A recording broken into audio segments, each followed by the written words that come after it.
I had planned to ride the North Canol Road, but a late start and rough road conditions left me only completing the South Canol Road in Yukon Territory this trip.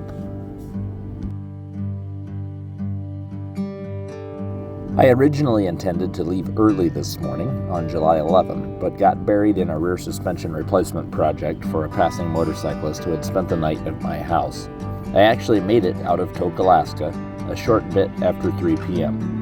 I initially forgot my passport and spent 30 minutes backtracking to get it from my wife. With a significantly late start in only a 4-day weekend, my travel plans were subject to change, and I knew actually making it up the North Canol Road was a bit of a stretch target.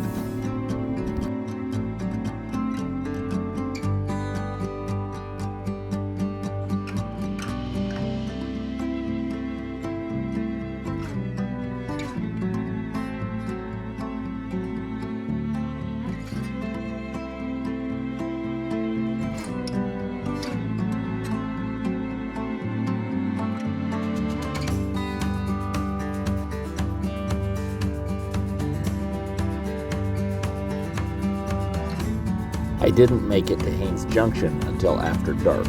There, I grabbed a snack before continuing on. Oh, we got a late start today and I'm burning the candle just a wee bit late.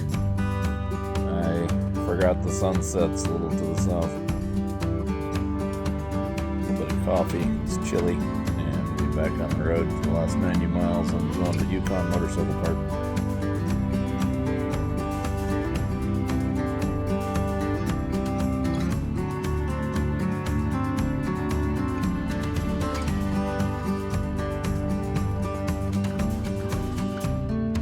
Hoping that it would save me a bit of time in the morning, I got a wall tent without power for about $65 for the night.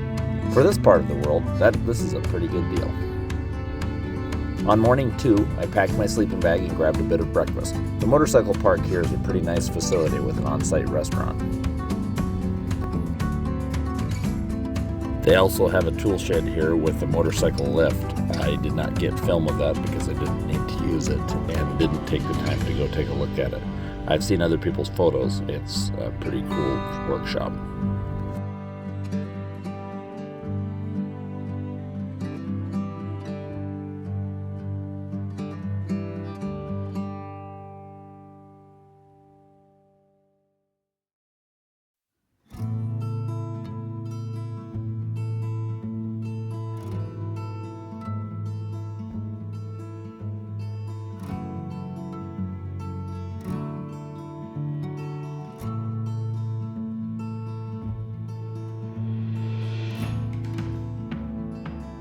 I filled my fuel tank and 3-gallon fuel bladder and hit the road. My current plan at this point was to go down to Johnson's Crossing and then take the South Canol Road to Ross River. I intended to make it to Ross River in time to cross the ferry onto the North Canol Road before it closed at 5 p.m.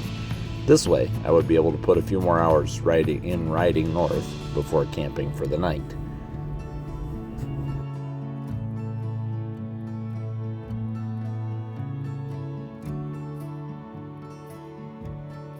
When I got to Johnson's Crossing, I discovered the gas station there is closed and is up for sale. Fortunately, I had plenty of fuel range to make it to the Ross River, where there is supposed to be 24-hour fuel.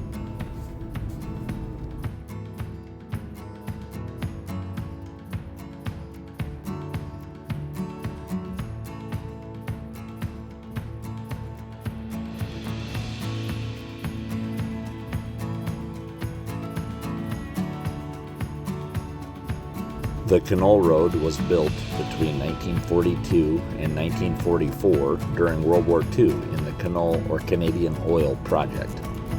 It was to support an oil pipeline from Norman Wells in Northwest Territories down to an oil refinery in Whitehorse. The Canol Road is divided into 3 parts.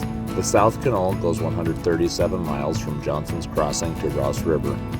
The North Canol goes 144 miles from Ross River up into Northwest Territories, where the last part, the Canol Heritage Trail, begins.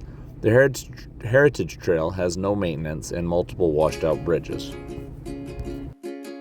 The South Canol Road is mostly a 2-lane gravel road with several 1-lane bridges, a few washouts, and a lot of rough patches. It has been maintained in the summer to minimum standards since the 1950s. Winter conditions typically close the road from late October to late June or early July. This route is considered by many to be a difficult road and should not be traveled unless you are fairly self-reliant due to its conditions. I don't want to know what it would cost to get a tow truck out there.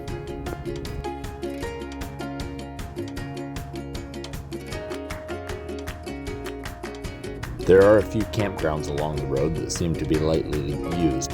I stopped at one for a snack and to sit out of the afternoon rain for a bit.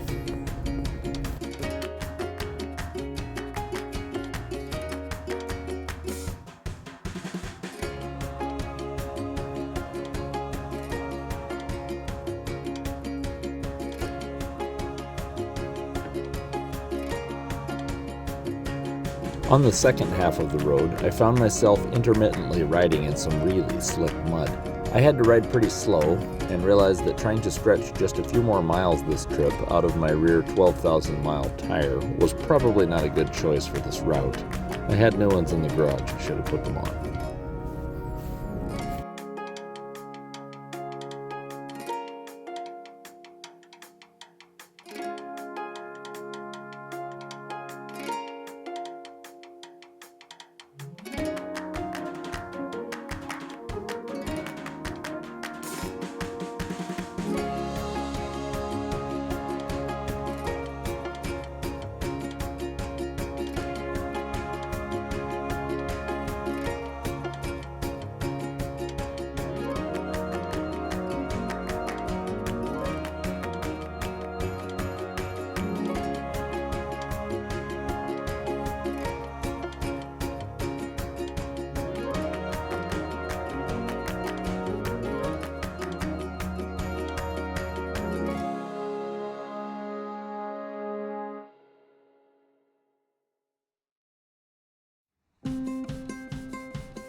Yeah, I went off the road. The mud is pretty slick here.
Due to the mud slowing me down, I didn't get to Ross River until after 5:30. With the ferry now closed, today's experience with my worn tires in the mud, and only having 2 days left, I decided not to do the North Canol Road until a different weekend in the near future.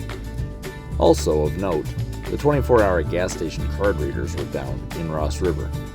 I added my 3-gallon fuel bag to my tank and aimed for Carmack's as my night stop.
I started day 3 with some oatmeal and cranberries, then packed up camp and scrambled down to the gas station in Carmack's. Thanks to my fuel bag, I covered 370 miles yesterday without a fuel stop. Not half bad for range.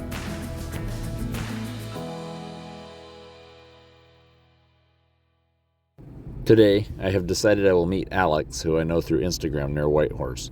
He is riding to Alaska from Alabama. We will ride together back to my house tonight.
We had near perfect weather today.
I will return in a few weeks and ride the North Canol Highway.